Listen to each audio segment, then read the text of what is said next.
ఎప్పుడు చూసినా gut health related problems face చేస్తున్నారా?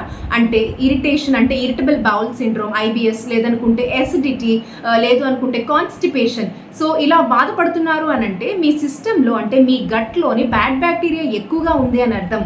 సో ఈ బ్యాడ్ బ్యాక్టీరియా దేనివల్ల ఉంటుంది అని అంటే sugar, oily and salty, packaged foods, బయట junk foods and sugar foods, chocolates, ice cream for examples, ఇవి తినటం వల్ల బ్యాడ్ బ్యాక్టీరియా ఇంప్రూవ్ అవుతుంది అనమాట. అంటే ఇంప్రూవ్ ఇన్ ద సెన్స్ పెరుగుతుంది.